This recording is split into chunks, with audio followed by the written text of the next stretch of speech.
69,000 और 6800 शिक्षक भर्ती में आरक्षण के मामले पर प्रदर्शन करे अभ्यर्थियों से मिलने पहुंचे इको गार्डन चंद्रशेखर आज़ाद रावण।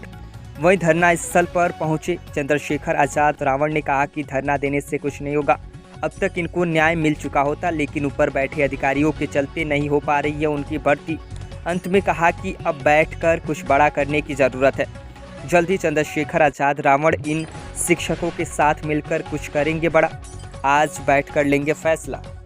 अभ्यर्थी उनके बीच पहुंचे, इनका 530 दिन से लगातार प्रदर्शन चल रहा है। देखिए, ये धरना तो बहुत दिन पहले खत्म हो जाना चाहिए था।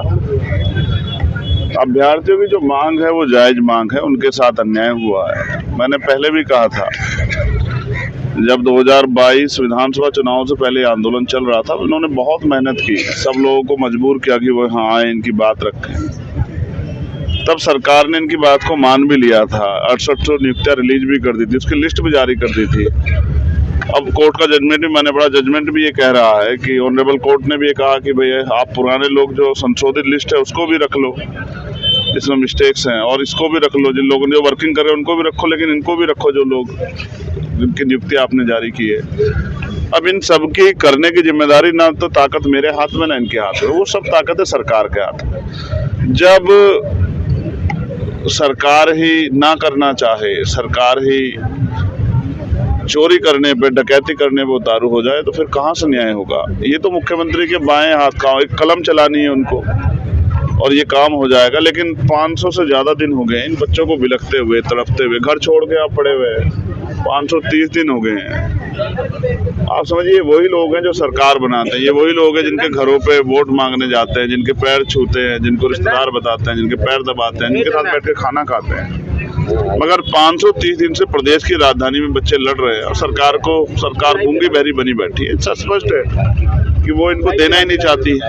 अब आप ये सोचो, जिनके हाथ में, जिन्होंने मेहनत की है और जिनके हाथ से उनका नियुक्ति पत्र छीन लिया गया है, वो कैसा महसूस कर रहे होंगे। जब भी ये जाते हैं भाजपा के दफ्तर के पास या भाजपा के मंत्रियों से मिलने के लिए, सरकार उनके तो लाठियों से पीटते हैं।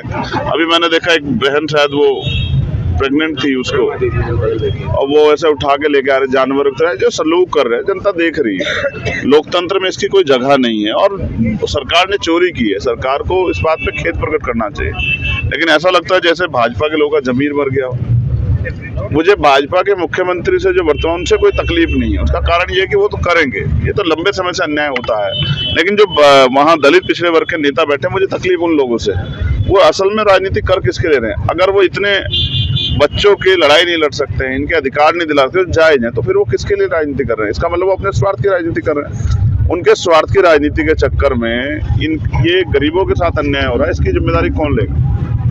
तो मैं तो इनसे भी कहूंगा कि अब ये समझदार हो गए, इनको समझना चाहिए कि आसानी से कोई अधिकार मिलेगा नहीं। अगर वास्तविक अधिकार को, न्याय को भी छीन कर लेना पड़ रहा है, उसके लिए संघर्ष करना पड़ रहा है, लाठियां खानी पड़ रही, गालियां भी दे रहे हैं, अपमानित भी कर रहे हैं, बुरा भला भी कह रहे हैं, एजेंट भी कह रहे हैं, लेकिन सारी चीजें अपनी जगह है। मैं तो, मेरी मांग तो है कि सरकार इनकी नियुक्तियां इनको दे। अब मुझे लगता है आज मैं यहाँ इसलिए आया हूँ कि इनसे मैं बातचीत कर लूँ कि कोई ठोस कदम उठाना पड़ेगा।